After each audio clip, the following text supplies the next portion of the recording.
Before your eyes even open, you feel it. A heaviness in your chest. A pressure behind your thoughts. As if your mind has already decided the day is too much. Another morning. Same inner storm. The thoughts arrive fast and merciless. You're falling behind. You're failing. You're not enough. You tell yourself it's just a phase. You put on your face. You move through the day. But beneath the surface, something burns. And here is the truth most people never say out loud. Most people are not living. They are reacting. Reacting to fear. Reacting to anxiety. Reacting to anger they don't understand. They move from moment to moment, stimulus to stimulus, emotion to emotion, never choosing, only responding. We were taught to suppress emotions, to stay strong, to push everything down and keep going. But what if that is the real problem?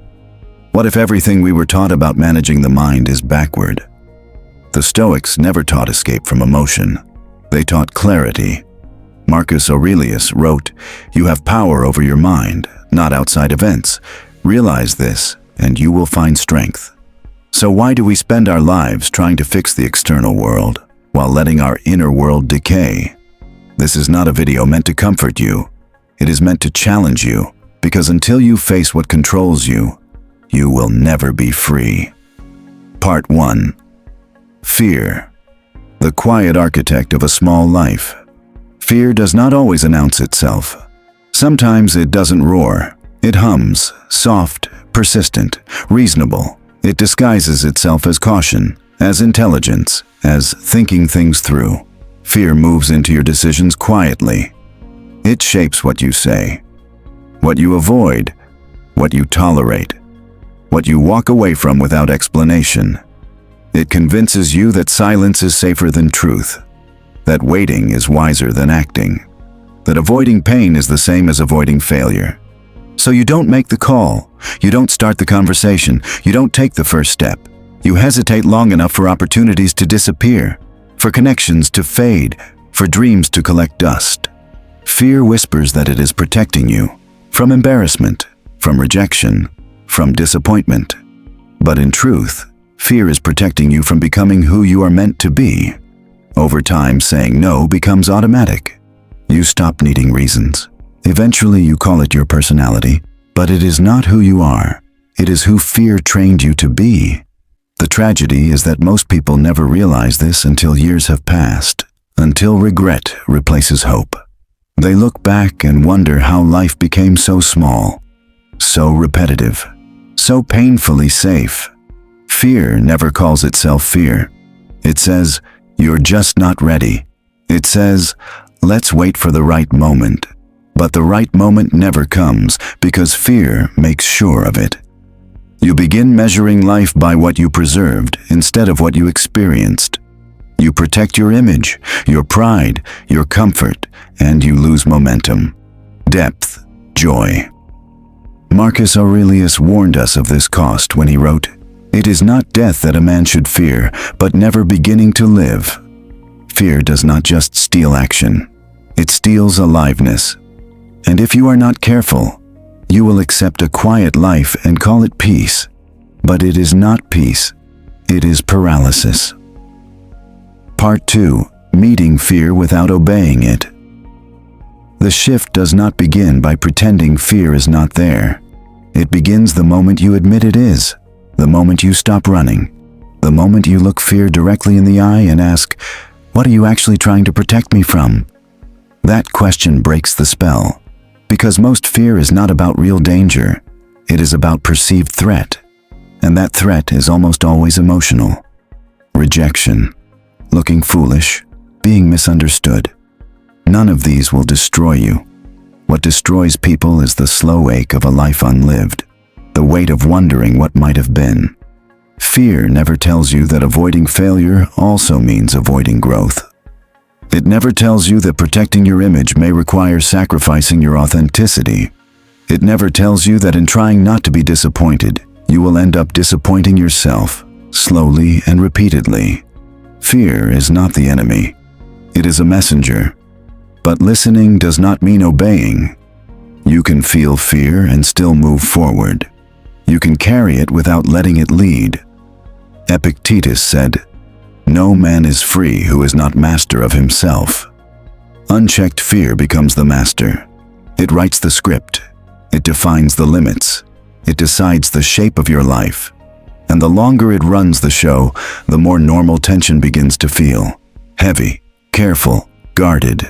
But that is not life. That is what happens when avoidance becomes your default. You do not need to eliminate fear. You need to change your relationship with it. You are not the fear. You are the one hearing it. And in that space, between the voice and the action, your power lives. Part 3. Anger. The misunderstood signal. We were taught there are only two ways to deal with anger: explode or suppress. Say something you regret, or say nothing and resent it forever. Both keep you trapped. Because anger is not the problem. Disconnection is. Anger is not weakness. Anger is a message. It says, this is not okay. A boundary was crossed. A value was violated. But when you never slow down enough to listen, anger mutates. It becomes resentment, bitterness, passive aggression, exhaustion. Most people walk around carrying anger they don't even recognize. Anger that started years ago and never found a voice. It hides in overreactions, in chronic distrust, in tension that flares without warning. And because we were never taught to examine it, we normalize it. We say, I just have a short fuse. That's just how I am, but it is not who you are. It is what you have not understood.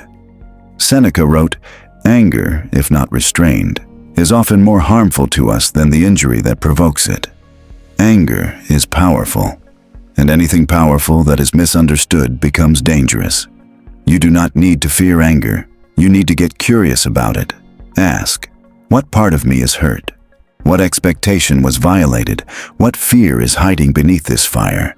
Because anger, at its core, is pain that never learned how to speak. Part 4. Anxiety. The illusion of control. Anxiety does not scream. It whispers. It sounds logical, responsible, reasonable. Think it through one more time. Prepare for the worst, just in case. And that is what makes it dangerous. It sounds like you. But beneath that calm voice is fear. Fear of uncertainty, loss, judgment, collapse. Anxiety convinces you that constant thinking equals preparedness. In reality, it is a loop. You rehearse disasters that never arrive. You anticipate pain that never comes. A single thought spirals into 1,000 futures, and while your mind is everywhere, your life is nowhere. Feelings are not facts. Thoughts are not prophecies. Anxiety steals your presence, your clarity, your agency. Peace does not come from fixing the future. It comes from returning to the present. Now is where your life happens. Now is where your power lives. The mind is a beautiful servant and a terrible master. When anxiety leads, life becomes delayed.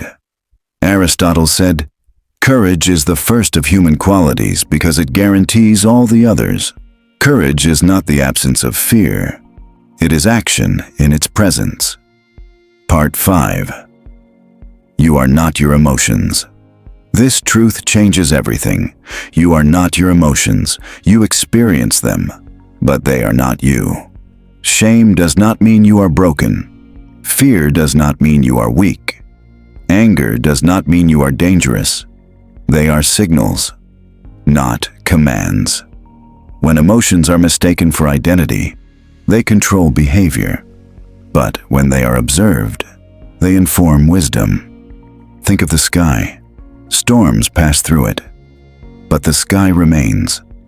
Carl Jung said, what you resist not only persists, but grows in size. Observation dissolves what resistance feeds. The pause between trigger and reaction is everything. That pause is where freedom lives. Part 6. Control is the great illusion. We suffer because we believe we should be able to control everything. People, outcomes, thoughts, the future. But control is an illusion. The Stoics lived through war. plague, exile, and collapse. And they understood this truth deeply. You cannot control the world, you can control your response. That is where power has always lived. When you stop wasting energy on what is not yours, clarity emerges. You stop being a victim of circumstance. You become the architect of experience.